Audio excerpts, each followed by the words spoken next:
Hello, this is Mike Thompson along with Valerie Thomas, and you're watching Exposition. It's a show about art, about the art world, people that create music, 2D art, 3D art, whatever it is in southeastern Ohio. And you would be surprised sometime how much talent we have here. It's crazy. We keep finding more and more talent. Yeah, you think, it's just a bunch of hillbillies down here. You would be wrong. Mike. Anyway, first off, it's the hills. You know what people think. Okay. Right across the river from West Virginia and all that. Yeah, we're riverfront folk. Yeah. Anyway, you run the artisan shop and studio. What announcements do you have this week? Well, this coming Friday, we have the Ugly Sweater open house from 5 to 7 at the Shop and Studio, 300 2nd Avenue in the Lafayette Square building. And we have refreshments and some activities to do for Valentine's Day. And that'll be this Friday the 12th. And then the 5th and 6th of March, the first weekend in March, we will be at the Events Barn on Bob Evans Farm, right next to the restaurant on the farm, and we'll have our Gallia County Artisan Market artisans there selling their wares. Is that the same day as the expo, the tourism expo at It is, and we will be there too. Okay. Yes, the tourism expo will be in the Line Center and over at University of Rio Grande. So if you come to one, it's only like a few hundred yards farther. Yes. Not farther, but jump the road. Go across the road and visit them in the bar. Events barn. Events barn. Events barn. Yes, so you can do both and then have a full weekend. And then the second weekend in March will be our second annual St. Patrick's Day Cultural Festival and Parade in the City Park, downtown Gallipolis. So what do you have planned? Okay, a parade's a parade. Yes. Hopefully the wind isn't blowing up the kilts too much. Oh, well, I heard they did last year. I think they did. I heard about that. Anyway, besides the parade, what will you find in the park? The park will be a mixture of things. We'll have artisans, different sort of vendors selling, what they sell, and we'll have a kids area, and we will have... Because they should be caged, right? Well, I don't know about that, but kids that can do art and different kind of things like that. Yes, and we're going to have some sort of bounce materials, and we're going to have what's that? So we're not getting audio? Oh, And hold on just a moment. Oh, okay. And we're going to have University of Rio Grande's Mad Dog Center, and we're going to have University of Rio Grande's art department. Should be fine. Students designing a logo, and the bookstore who is going to be printing the logo on T-shirts in the park. And we're trying to come up with some people that are interested in a mini Renaissance fair, maybe. Oh. But maybe like fantasy Renaissance fair, and then maybe next year turn it into a Shakespeare festival and things like that. That's English. And we're renting that. Well, it doesn't matter. Cultural. We're all it's cultural. Because some of the Celts don't like the English too well. Well, yeah, but English is Celt, so but how did you? I don't know about that. So, but anyway. I always get a dirty look if I go to one of the Welsh or Celtic things and say, "God save the Queen." Oh, well, I would say because that's a little more specific. That's focused. Okay. So, and we're going to rent the stage, so anybody interested in being in the parade, setting up in the park, or performing on the stage need to contact us at the Artisan Studio shop. Okay. And without further ado, we want to introduce our guest for today, Jamie Sloan, artist extraordinaire. Woohoo! Welcome, Jamie. Thanks for having me. We're so excited to have you. It's Me an too. honor. Okay. It's always exciting to talk about yourself. Yeah. And You're what the you do. expert. Yes, you are the expert on yourself. Okay. So tell us a little bit about yourself, where you're from, and all that kind of thing. I'm originally from Huntington, West Virginia. I've lived in Columbus, Ohio. I was born in Huntington, West Virginia, and went back and forth between both places, and going through school in both places. And I've lived in Gallipolis for 13 years and been in the art world for 3 years as a professional artist. You're considered a professional artist if you sell a piece of artwork. So If 3 I years sold ago, one per year, then you I'm would be a considered a professional. professional artist. That's the Okay. difference between amateur and professional. And you don't have to be recognized by a society, and Not necessarily, just a nice, healthy receipt from a piece of artwork, there, somebody paid and me. you're a professional. Okay, so Amazing. what I understand is you got your college training in music. Music composition, yes. So, do you still do that? Now I do a little bit of video production work as far as like marketing myself as an artist, and I'm working on a documentary for myself as an artist on my assemblage pieces, and I compose music in the background for that, mostly smaller and ensemble pieces. And What was your plan when you went to college? well, actually, I went into Marshall University on a vocal scholarship, and I was singing opera. Oh, And that's something a lot of people don't know about me. I perform opera in the shower mostly now. That's incredible. But yeah, and so I don't know. I just decided to switch gears. did you have a particular instrument you I studied? played, let's see, violin, cello, viola, piano, Oh, okay. Just string and pretty much keyboard, everything. whatever. It was a requirement that you learned, because I went to study composition, that you learn how to play all instruments so that you understood their personalities and their Okay. characteristics. And then what brought you to Amazing. art? Well, I wanted to be a film composer initially, and so I moved to California to attempt being a film composer, and I got homesick because that's too far away from mom, Yeah. so to speak. Yeah. And so I wanted to come back home, and then I just decided I didn't want to compose, and for a long time. And when I put that away, I next thing I know, just my creative nature was coming out in different ways, wanting to draw and paint. And I So kind of you always haven't really wanted to had paint. formal training in that? No, Okay. not at all. Now, my dad could draw pretty much anything, and I inherited that same ability, and my brother as well. And but I got my creative energy from my mom. So it is a combination of a lot of different things. A lot of people out there probably can draw, but as far as like having the drive to be creative is something that's needed to push that into play. Right. Yeah, my get problem that. in art classes was they would say, do a pen and ink or whatever, and I could never come up with anything. I needed somebody to tell me, it's like, I need a picture of this, and then I'm good. Give me a job, I'm good for it. Just pulling stuff out of the air, I can't do that. I don't know if you do that or not. Or what pushes you to? Is it a good blend, or you? I guess having needing something to say.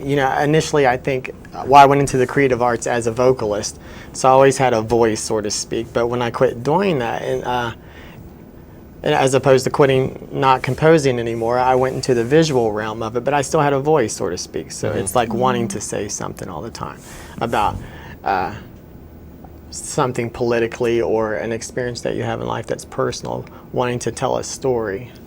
Okay. So, and oftentimes that's what pushes the imagination and then pushes you to be creative about what you put on canvas or paper. Yeah. Somebody Just- makes a stupid statement and you want to say something about it. and Yeah.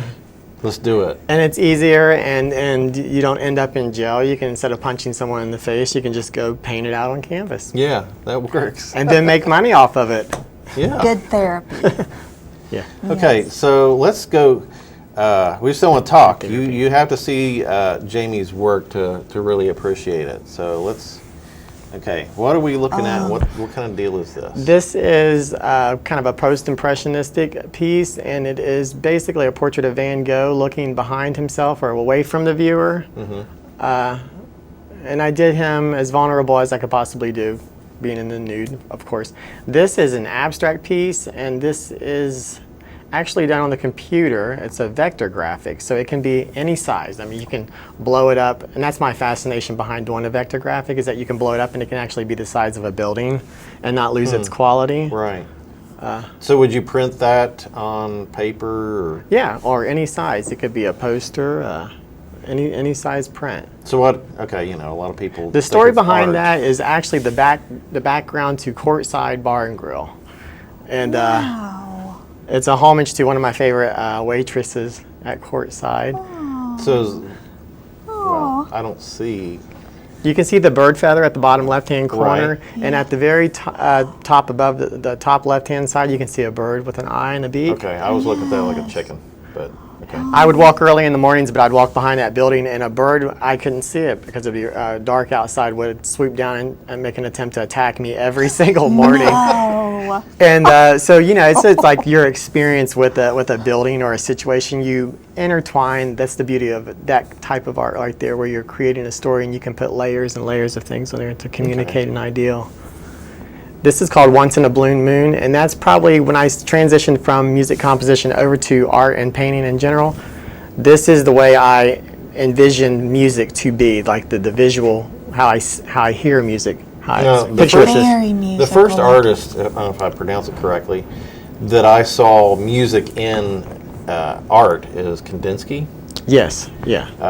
It just looks jazzy, and I don't know, you can just see and almost hear, the notes looking at it. And that would be more, being blue would be kind of like smooth and mellow and...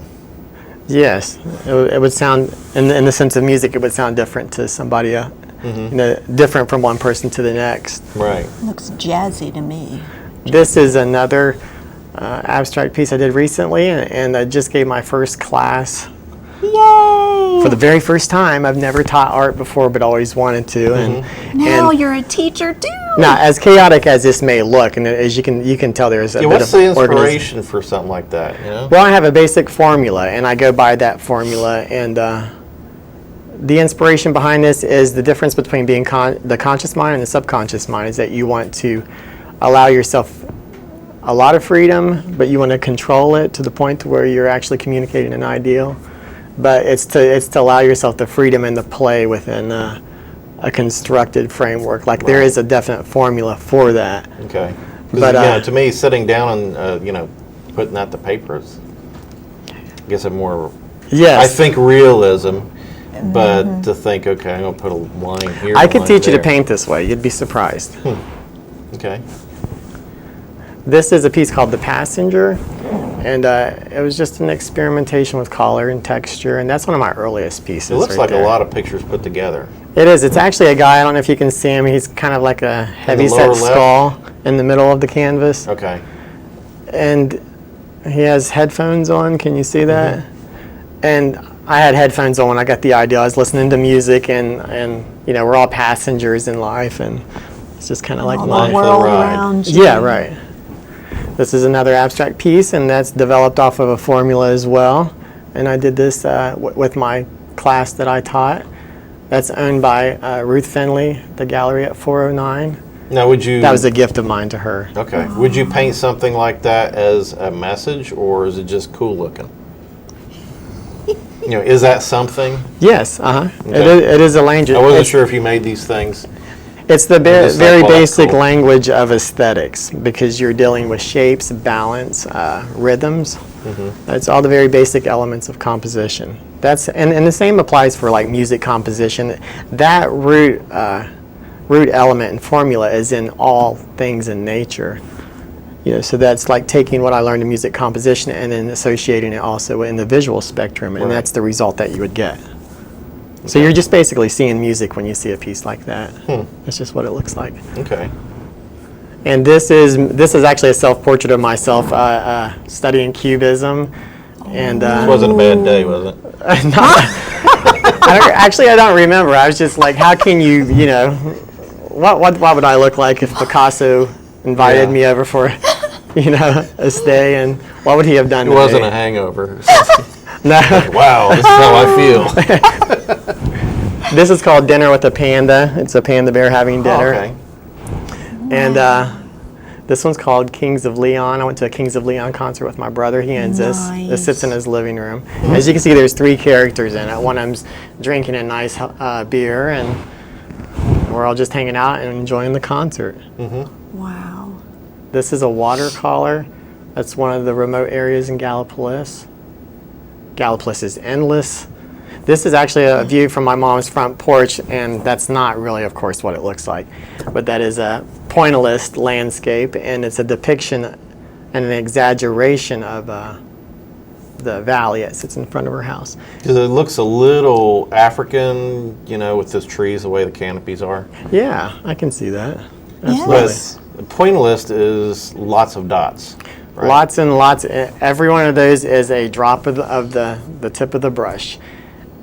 So That to me would just drive me crazy. This is another one here, and the first time I displayed this was at the French Art Colony in Gallipolis, Ohio, and I won an award for this. So that was a big movement. That was a big moment for me to win an award for anything that you do creatively is always inspiring. Yes, it is. It I pushes think you. Very these motivating. things are really, outstanding looking, but Here's something another I one could here. never do. They are outstanding.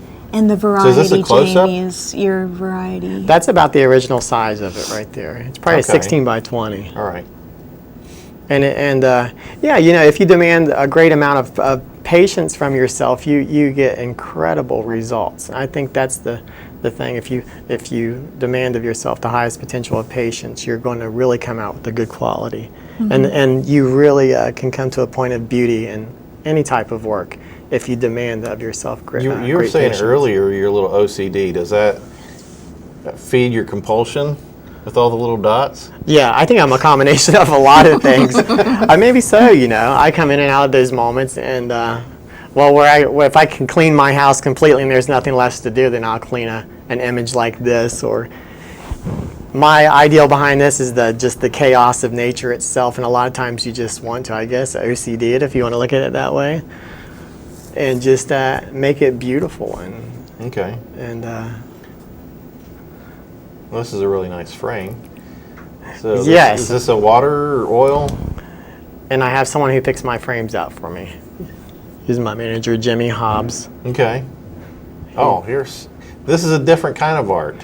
Yes, this is called assemblage art, and this is the very first assemblage piece I did. And So that whole picture is not the picture. You're seeing the original on the upper left and the final product on the lower right? yes, exactly. And you can see how I just kind of pull all that together. And I use now I do not paint the pieces that I use. Those are the original manufactured color, and that's important to me personally as an artist because I'm utilizing the true nature of the object itself. I'm not manipulating it.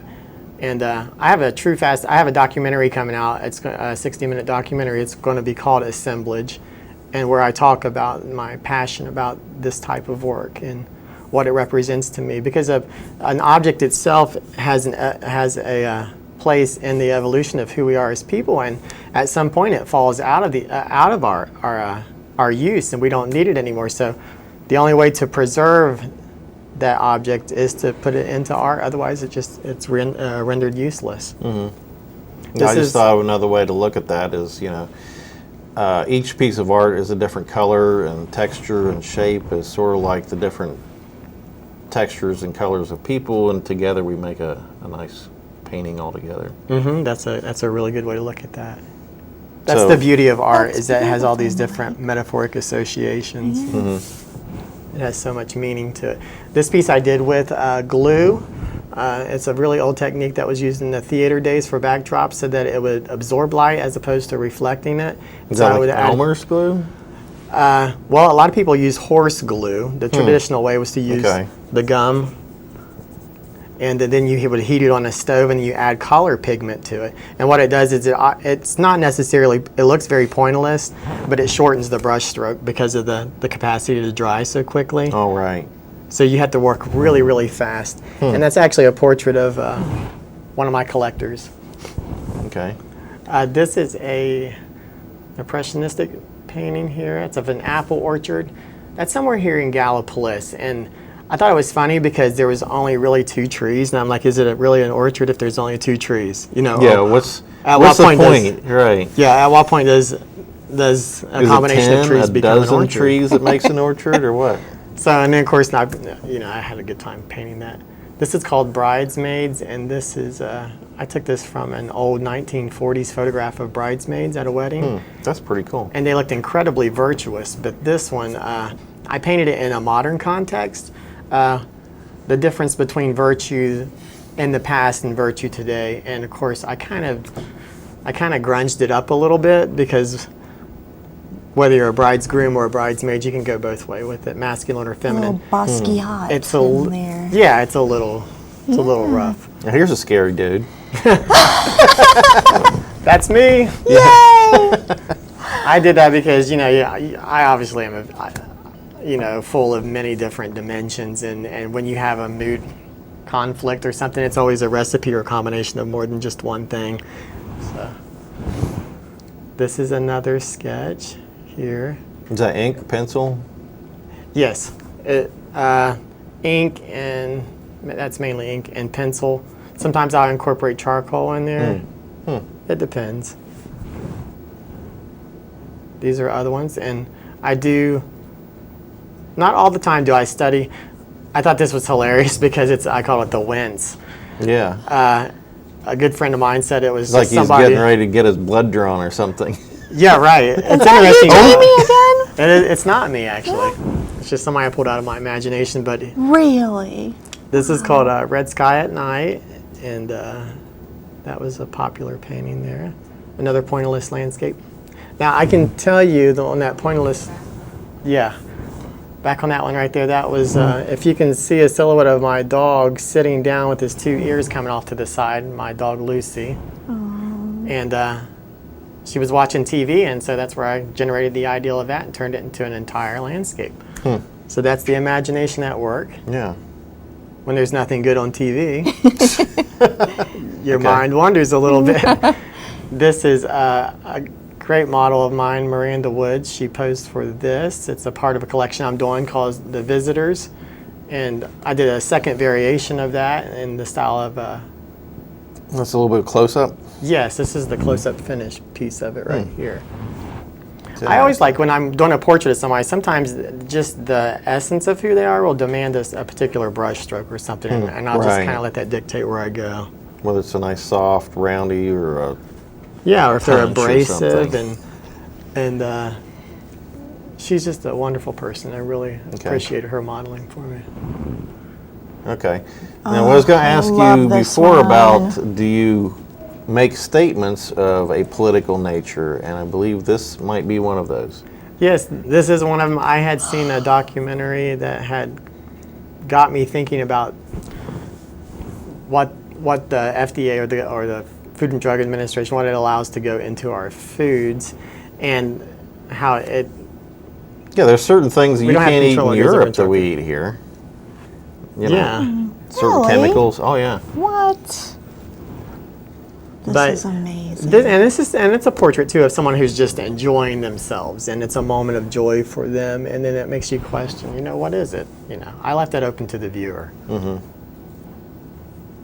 And this is, now I'm doing a 12-piece collection. These are all life-size. This is Miranda Wood once again.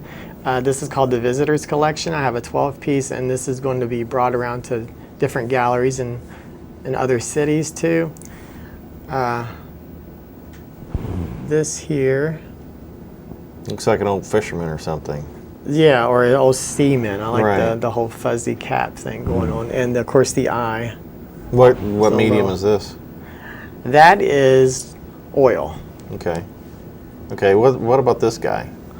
Now this guy, I have an exhibit January 2017 at the Huntington Museum of Art, and it is an exhibit to show people from the San Quentin prison records.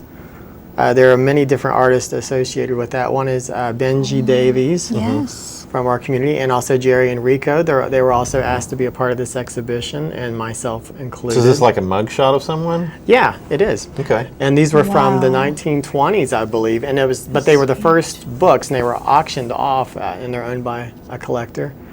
They were auctioned off, and they commissioned us to do pieces of artwork based on those, based on their prison records. And it's truly a fascinating show, and it's going to be incredible. I have So this 3 is your- pieces going into that.